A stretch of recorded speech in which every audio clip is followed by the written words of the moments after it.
Hi, ഞാൻ Shana Smith, tune ലൈഫിലെ consultant സൈക്കോളജിസ്റ്റാണ്. നമ്മൾ ഇന്നിവിടെ ഡിസ്കസ് ചെയ്യാൻ പോകുന്ന ടോപ്പിക് എന്ന് പറയുന്നത് കുട്ടികളിൽ കാണുന്ന ബിഹേവിയർ പ്രോബ്ലംസെ കുറിച്ചിട്ടാണ്. കുട്ടികൾ പൊതുവെ കണ്ടുവരുന്ന ബിഹേവിയർ പ്രോബ്ലംസാണ് വാശി, ദേഷ്യം എന്നുള്ളതൊക്കെ. ഇത് പല കാരണങ്ങൾ കൊണ്ടാണ് പൊതുവെ കണ്ടുവരാറുള്ളത്. ഒന്നാമത്തെ കാരണം എന്ന് പറയുന്നത് അറ്റൻഷൻ സീക്കിയാണ്. അതായത് കുട്ടികൾ ശ്രദ്ധ പിടിച്ചു പറ്റാൻ വേണ്ടി ചെയ്യുന്നതാണ്. ഇത് പൊതുവെ ഒരു ഗസ്റ്റ് വരുമ്പോൾ നമ്മൾ അവർക്ക് കൂടുതൽ അറ്റൻഷൻ കൊടുത്തു കഴിഞ്ഞാൽ കുട്ടികൾ എനിക്ക് കിട്ടുന്നില്ലേ എന്ന് കരുതിയിട്ട് അവരെന്ത് ചെയ്യും, അറ്റൻഷൻ സീക്കിങ്ങിന് വേണ്ടി ഒരു റിസ്കി ബിഹേവിയേഴ്സ് ഒക്കെ കാണിക്കും. ചിലപ്പോൾ ടേബിളിൽ നിന്ന് അവിടെ നിന്ന് എടുത്ത് ചാടുക എന്നുള്ള രൂപത്തിലൊക്കെ അവർ കാണിക്കും. ഇതെന്തിനാണ്? അവർ ശ്രദ്ധ പിടിച്ചു പറ്റാൻ വേണ്ടി ചെയ്യുന്നതാണ്. ഇതാണ് ഒന്നാമത്തെ കാരണം. രണ്ടാമത്തെ ഒരു കാരണം പറയുന്നത് എസ്കേപ്പിസമാണ്, അതായത് രക്ഷപ്പെടൽ. കുട്ടികൾ പഠിക്കാനിരിക്കുമ്പോൾ കരയുക, അതുപോലെ പഠിക്കാൻ ഇൻട്രസ്റ്റ് ഇല്ലാത്ത ബിഹേവിയേഴ്സ് കാണിക്കുക. അപ്പോൾ ഒരു ദിവസമല്ലേ എന്ന് കരുതിയിട്ട് നമ്മൾ എന്ത് ചെയ്യും, പഠിക്കേണ്ടെന്ന് പറയും.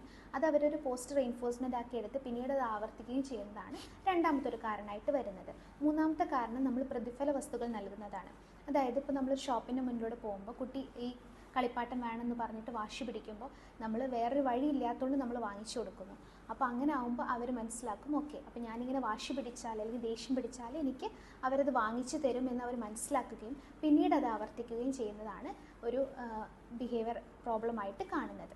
നാലാമത്തെ ബിഹേവിയർ എന്ന് പറയുന്നത് ഇമിറ്റേറ്റിംഗ് ബിഹേവിയേഴ്സാണ്. അതായത് ഇപ്പോൾ പാരൻസിൻ്റെയോ അല്ലെങ്കിൽ TV ഷോസിലെയോ ഏതെങ്കിലും നെഗറ്റീവ് ബിഹേവിയേഴ്സ് ആയിരിക്കും അവരെന്ത് ചെയ്യുക, കൂടുതലായിട്ടും ഇമിറ്റേറ്റ് ചെയ്യാൻ നോക്കുക. കാരണം നെഗറ്റീവ് ബിഹേവിയേഴ്സ് കാണിക്കുമ്പോൾ പൊതുവേ നമുക്ക് ശ്രദ്ധ പിടിച്ചു പറ്റാൻ പറ്റുന്നവർക്കറിയാം. അതായത് ഇപ്പോൾ നിങ്ങൾ എന്തെങ്കിലും കുട്ടികൾ തെറി വാക്ക് യൂസ് ചെയ്യുമ്പോൾ പെട്ടെന്ന് അവർ ശകാരിക്കുകയും ദേഷ്യപ്പെടുകയും ചെയ്യും. അതെന്തുകൊണ്ടാണെന്ന് വെച്ചാൽ നമ്മൾ നെഗറ്റീവ് ബിഹേവിയേഴ്സിനോട് കൂടുതലായിട്ട് എന്ത് ചെയ്യുന്നുണ്ട്, റിയാക്ട് ചെയ്യുന്നുണ്ടെന്ന് അവർ മനസ്സിലാക്കുകയും അപ്പോൾ ആ ബിഹേവിയർ അവരെന്ത് ചെയ്യും, നന്നായിട്ട് യൂസ് ചെയ്യുകയും അത് ഇമിറ്റേറ്റ് ചെയ്യാൻ ശ്രമിക്കുകയും ചെയ്യുന്നതാണ്.